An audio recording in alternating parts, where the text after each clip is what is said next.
Sir सब समझ में आ रहा है। बाकी लोग।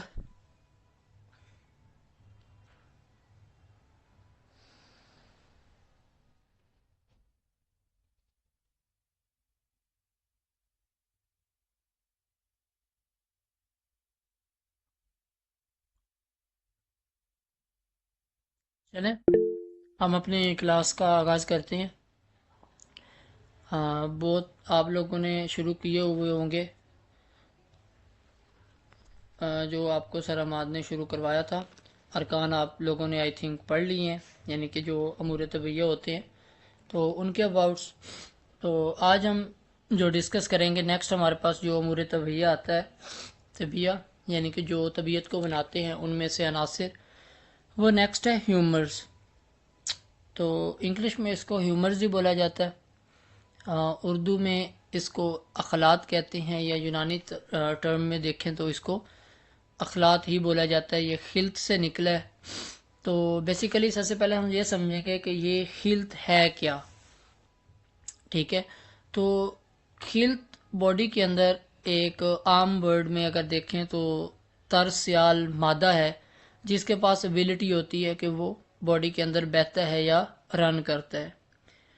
तो असल में ये मुख्तलिफ क्योंकि पर्सपेक्टिव्स हैं बॉडी को देखने के, डिज़ीज़ को देखने के, या एक ह्यूमन बॉडी को समझने के लिए कि वो किन चीज़ों से मिलके बनी है। तो हर एक का अपना पर्सपेक्टिव है। लाइक बायोमेडिसन या मॉडर्न मेडिसन इसको कुछ और कहती है, यूनानी मेडिसन वाले इसको कुछ और कहते हैं, टीसीएम वाले उसको कुछ और बोलते हैं, नाम दे देती है। इसी तरह जो आयुर्वेदिक होती है उनकी फ़िलासफ़ी अलग है, लेकिन वो चीज़ें वही है। ठीक है, उनको नाम डिफरेंट दिए गए हैं। तो सबसे पहले मैं आपको क्लियर करता जाऊं कि हमारी बॉडी के अंदर ये एक्चुअली बायोकेमिकल्स होते हैं या फ्लूइड्स होते हैं, ऐसे समझ लें, जो कि हमारी बॉडी को, जो हमारी बॉडी बनाती है, हमारी बॉडी के अंदर ये रन कर रहे होते हैं। इनको आप क्या नाम देते हैं, या अगर मॉडर्न के हवाले से बात की जाए तो इसको बायोकेमिकल्स का नाम दिया जाता है। ठीक है, अभी हम नेक्स्ट इसको रिलेट करके पढ़ाऊंगा कि किस तरह इसको नाम दिया जाता है। इसी तरह यूनानी में आप लोगों को पता है कि मेन जो चार होते हैं, जो कि आप क्लिनिकल पर्सपेक्टिव से या पॉइंट ऑफ व्यू से देखते हैं, वो चार ही इकसाम है उसकी। उनमें येलो बाइल आ जाता है, ब्लैक बाइल आ जाता है, सिंगवाइनस और फ्लैगम। ठीक है, सौदा, सफरा, बलगमी और दमवी, ये चीज़ें होती हैं, चार इकसाम होती हैं जो कि ह्यूमर्स की यूनानी मानते हैं, यही बॉडी में रन करती हैं। और इसी बेस पे आप क्या कर रहे होते हैं, डिजीज़ का कंसेप्ट देख रहे होते हैं और उसको ट्रीट कर रहे होते हैं। इसी तरह जो टीसीएम वाले हैं, टीसीएम वालों के अकॉर्डिंग जो बॉडी है हमारी, वो तीन चीज़ों पर मुश्तमिल होती है। तीन चीज़ें मिलकर हमारी बॉडी को रन आउट कर रही होती हैं, उसके फंक्शन को भी परफॉर्म करवा रही होती हैं। उनमें पहली होती है एक ची एनर्जी होती है, ची फोर्स बोलते हैं या एनर्जी बोलते हैं उसको। दूसरे नंबर पे बॉडी फ्लूइड्स होती हैं, और तीसरा उनके अकॉर्डिंग ब्लड है। ठीक है, ये तीन चीज़ें हैं वो जो मानते हैं कि टीसीएम वाले। इसी तरह आयुर्वेदिक वाले हैं, तो उनकी अगर हम बात करें तो उनके यहाँ जिस तरह आपने उनके वो सिर्फ तीन ह्यूमर्स को मानते हैं। ठीक है, उनके जो एलिमेंट्स आपने पढ़े थे ना, कि अरकान चार होते हैं, हवा, पानी, मिट्टी, आग। लेकिन जो आयुर्वेदिक वाले होते हैं उनके पास भी पांच हैं, वो पांचवा मानते हैं आकाश को। इसी तरह जो टीसीएम वाले हैं, ट्रेडिशनल चाइनीज मेडिसिन वाले, वो भी पांचवा मानते हैं, उसको आप वो नाम देते हैं वुड का। ठीक है, लेकिन आयुर्वेदिक में जो, वो सिर्फ तीन ह्यूमर्स को मानते हैं। ठीक है, उनके नाम होते हैं वत, पत और कफ। ये तीन चीज़ें आती हैं। ठीक है, और फिर उनके अलग अलग टेम्परामेंट्स उन्होंने नाम दे दिए, कि जिस तरह हमारे पास चार थे, यूनानी वाले मानते थे ना, black bile, yellow bile, sanguineous और जो आपका आखिरी फ्लैगम होता है वो वाला। ठीक है, इसी तरह ये वाले जो हैं ये तीन मानते हैं, वत, पत और कफ। अब इनके तीनों के जो, अगर हम टेम्परामेंट की बात करें कि इन तीनों का टेम्परामेंट किस तरह होता है, हम पढ़ते हैं ना यूनानी में कि ये फ्लैगम का ये टेम्परामेंट है, फ्लैगमेटिक का। ठीक है, सिंग्वाइनस वालों का ये होता है, ब्लैक बाइल वालों का ये होता है, येलो बाइल का ये होता है। तो इसी तरह ये वत का जो टेम्परामेंट होता है वो कोल्ड एंड ड्राई होता है। ठीक है, और इसके साथ जिस एलिमेंट को आप मंसूब करते हैं या रिलेट करते हैं वो होती है एयर, क्योंकि एयर का और इसका टेम्परामेंट क्या है, सेम। इसी तरह पत्त है तो उसका जो होता है वो हॉट एंड ड्राई होता है टेम्परामेंट। पत्त उनके यहाँ एक ह्यूमर्स होता है, उसको जो रिलेट करते हैं वो कौन से एलिमेंट से साथ करते हैं, वो फायर के साथ करते हैं। फिर बात करते हैं हम थर्ड की, थर्ड नंबर पे आता है कफ। ठीक है, उसका जो टेम्परामेंट होता है वो कोल्ड एंड वेट होता है। ठीक है, और इसको जिस एलिमेंट के साथ रिलेट किया जाता है, मंसूब किया जाता है, उसको आप वाटर का नाम देते हैं, पानी। ठीक है, तो चौथा ब्लड होता है रिकत, रकत बोलते हैं उसको वो, लेकिन वो इसको ह्यूमर्स नहीं मानते, वो ह्यूमर इन तीन चीज़ों को ही देखते हैं। लेकिन जो हमारे पास यूनानी तबका है, यूनानी मेडिसन वाले हैं, वो चारों को ही देख रहे होते हैं। ये अबाउट एक ओवरव्यू था फिलॉसफी के हवाले से कि कितने होते हैं और कौन सी जो फिलॉसफी है वो क्या नाम देती है उनको या किस तरह। तो ये यहाँ तक तो बात क्लियर हो गई कि ये बायो केमिकल्स हैं बॉडी के अंदर। तो ये बनते किस तरह हैं, अब इनका जो प्रोसीजर होता है बनने का, मेकिंग प्रोसेस होता है, वो किस तरह होता है वो देखें। आपके जो से भी आप ग़िज़ा खाते हैं, जो सी भी चीज़ें आप इंटेक करते हैं बॉडी के अंदर, तो आपको पता है कि आपने ग़िज़ा ली, वो मुंह से शुरू होती है उसकी डाइजेशन और स्टार्ट हो जाती है और ये आखिर तक जाती है स्मॉल इंटेस्टाइन। तो मुंह में ग़िज़ा रखने से ही क्या होती है कि जोन से भी आपकी फूड बाहर उसकी नेचर थी ना, जब आपने मुंह में ली, इनटेक किया, तो जैसे ही आपने मुंह में रखी उसके साथ सिलाइवा साथ में खारिज हुआ। ठीक है, स्लाइवरी ग्लैंड जो होते हैं, स्लाइवरी ग्लैंड, वो सिलाइवा खारिज करते हैं। ठीक है, इस तरह मुख्तलिफ इंजाइम्स होती हैं, नमकियात होती हैं, फ्लूइड्स होते हैं, वो इनके साथ मिलते हैं इसकी डाइजेशन, इसकी तोड़ फोड़, ब्रेक डाउन करने के लिए।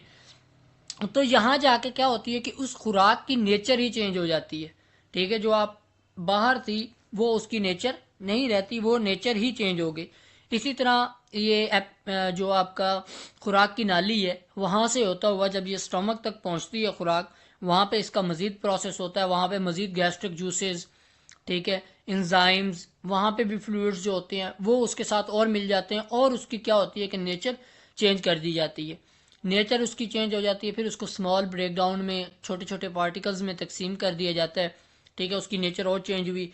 फिर एक फाइनल स्टेज आती है कि जब वो स्मॉल इंटेस्टाइन तक पहुंचती है तो वहाँ पे इसकी अब्जॉर्प्शन होनी होती है। ठीक है, स्टमक तक तो ये मुकम्मल हो गई, फिर ये स्मॉल इंटेस्टाइन में जिन जिन चीज़ों की, जिन जिन नमकियात की, जिन जिन जो आपके न्यूट्रिएंट्स होते हैं, जो उनसे ज़रूरत होती है उनको, ठीक है, वो स्मॉल इंटेस्टाइन में अब्जॉर्ब हो जाते हैं। ठीक है, तो अब्जॉर्ब होने के बाद यहाँ पे उस खुराक का या जो डाइजेस्टिव जो आपकी फूड थी, जो आपने खाया था, उसके दो पार्ट्स बन जाते हैं, एक कसीफ होता है, एक लतीफ़ होता है। ठीक है, तो उनमें से एक पार्ट जो होता है जिनकी मजीद प्रोसेसिंग हो रही होती है, या जिनमें ऐसे न्यूट्रिएंट्स होते हैं जो कि अभी बॉडी को चाहिए, और उनकी मजीद प्रोसेसिंग होगी, उनकी मजीद ब्रेक डाउन होगी। ठीक है, वो सेपरेट होंगे और हर एक खुलिए तक जाएंगे, हर एक सेल को उसकी नीड के अकॉर्डिंग वो जो न्यूट्रिएंट्स होते हैं वो प्रोवाइड कर दिए जाएंगे। अब ये वाला जो हिस्सा होता है जिसकी मजीद प्रोसेसिंग हो रही होती है या होनी होती है, तो वो मूव कर जाता है किस तरफ, लीवर की तरफ, जिगर की तरफ चला जाता है, और जो दूसरा होता है वो किस तरफ चला जाता है, आपके लार्ज इंटेस्टाइन की तरफ। तो जो लार्ज इंटेस्टाइन वाला है वो तो एनस से होता हुआ बॉडी से एक्सक्रीट आउट हो जाता है वो पार्ट, क्योंकि उनमें ऐसी चीज़ें नहीं है जो बॉडी को रिक्वायर है, वो तो वेस्ट समझ लें। ठीक है, तो वो लार्ज इंटेस्टाइन से एनस और बॉडी से क्या होती है कि एक्सक्रीट आउट हो जाती हैं। जो दूसरा हिस्सा था जिसने लीवर तक पहुंचना था, क्योंकि आपको पता है बायोमेडिसिन वाले भी यही कहते हैं कि जितना भी मेटाबॉलिज्म का काम हो रहा होता है, जो आप फूड खाते हैं या मेटाबॉलिज्म जितनी भी है, वो मोस्टली कौन सा ऑर्गन इन्वॉल्व होता है, लीवर होता है। तो ये वाला जो फूड होती है ये लीवर के पास पहुंचती है। ठीक है, तो वहां पे इसका मेटाबॉलिज्म होता है लीवर के अंदर, और इसके नतीजे में ह्यूमर्स बनते हैं, इसके नतीजे में बॉडी के अंदर बायोकेमिकल्स बनते हैं। ठीक है, यही वो फ्लूइड्स होते हैं जो कि जिनको ये ह्यूमर्स का नाम देते हैं। अब इस चीज़ को, ये तो एक सिंपल प्रोसेस था कि आपने खुराक ली, वो मुंह से होते हुए एक स्टेप वाइज जिस तरह एक डाइजेशन का प्रोसेस होता है, उससे वो गुजरती गुजरती लार्ज इंटेस्टाइन में एक पार्ट एक्सक्रीट आउट हो गया इनस के थ्रू, दूसरा जो सा था वो लीवर के पास गया, वहां पे उसके मेटाबॉलिज्म हुआ और ह्यूमर्स बनना शुरू हो गए। अब इस चीज को ये जो चार इकसाम पढ़ते हैं, येलो बाइल, ब्लैक बाइल, सिंगवाइनस और फ्लैगम, इसको हम एक एग्जाम्पल से समझते हैं कि आपके घर में आपने खुद भी ये ऑब्जर्व किया होगा, जब आप दूध बॉईल करते हैं, मिल्क बॉईल करते हैं, उसका प्रोसेस जैसे ही स्टार्ट होता है, पहले क्योंकि एक मिल्क होता है उसके ऊपर कोई तह नहीं होती, ठीक है, एक खालिश होता है दूध, या तो जब आप उसको हीट देना शुरू करते हैं, जब उसका एक बॉइलिंग पॉइंट आता है, तो जब वो बॉयल होना शुरू हो जाता है, बॉयल हो चुका होता है, तब आप देखते हैं कि उसके हिस्से बन जाते हैं, मुख्तलिफ उनके पार्ट्स बन जाते हैं। सबसे पहली बात तो ये कि आपने देखा होगा जो बॉयल कर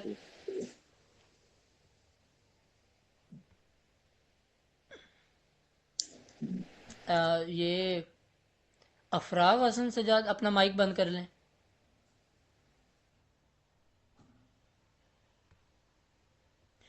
तो बात हो रही थी कि जब आपने मिल्क को बॉईल करना है, दूध को, तो उसके ऊपर आपने देखा होगा कि मलाई की लेयर आ जाती है, ठीक है, मलाई सी बन जाती है पहली जो होती है।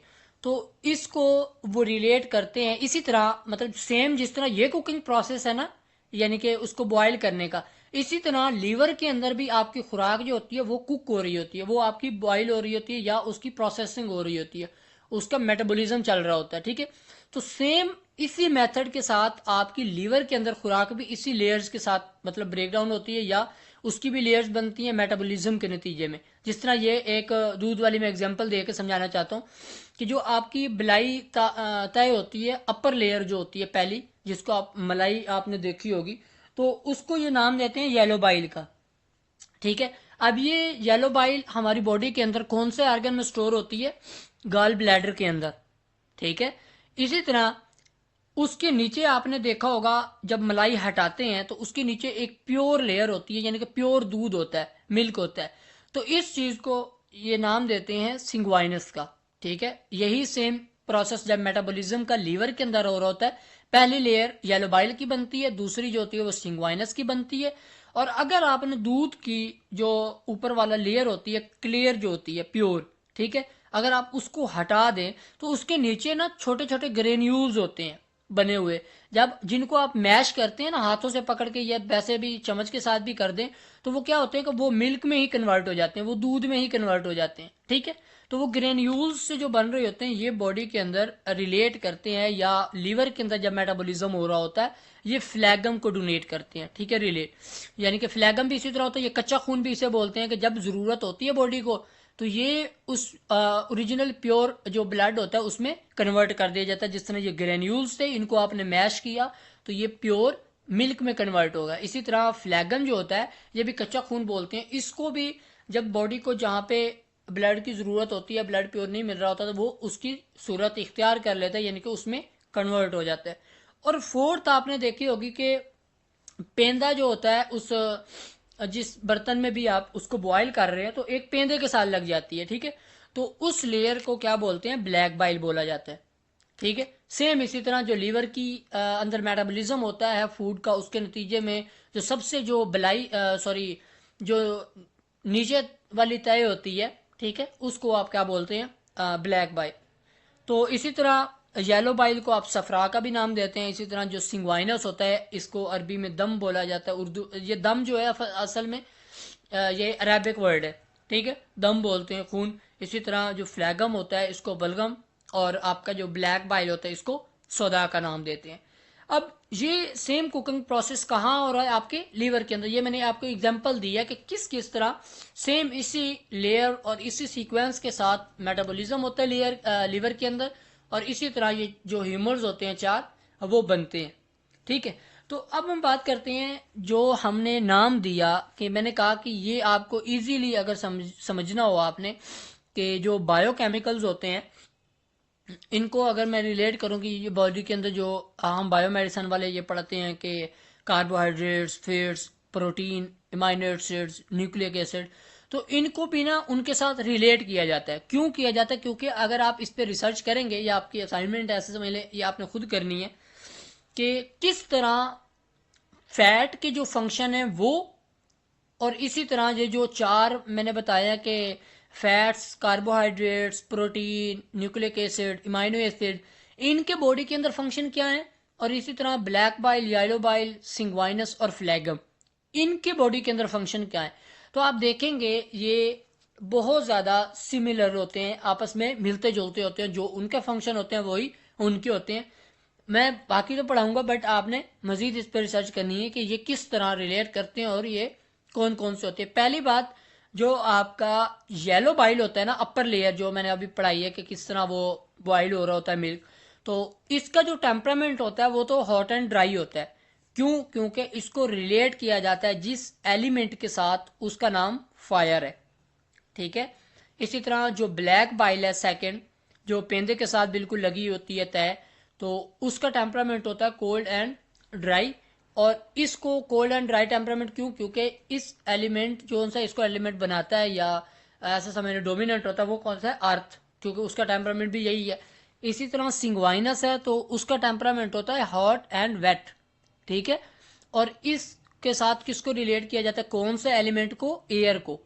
ठीक है। इसी तरह लास्ट पे आता है एक हमारे पास फ्लैगम। फ्लैगम को जो टेम्परामेंट होता है वो होता है आपके पास कोल्ड एंड वेट। और इसको रिलेट किया जाता है कि कौन से एलिमेंट के साथ? वाटर के साथ, क्योंकि इनका टेम्परामेंट सेम है, वाटर का भी और इधर फ्लैगम का भी। अब ये तो इसके टेम्परामेंट बेस आ गई कि कौन से मतलब ह्यूमर्स होते क्या हैं, उनके पर्सपेक्टिव क्या थे, वो बनते किस तरह हैं। मैंने एग्जांपल से समझाया कि सेम यही प्रोसीजर जो कि आप मिल्क के साथ करते हैं वो हो रहा होता है, वही आपके लीवर के अंदर हो रहा होता है फूड के साथ। और उसके नतीजे में ये 4 ह्यूमर्स बनते हैं और इनके टेम्परामेंट्स ये हैं जो मैंने बता दिए। और इसको जो एलिमेंट, जोन जोन से एलिमेंट इसके साथ रिलेट करते हैं वो भी 4 है, वो भी बता दिए।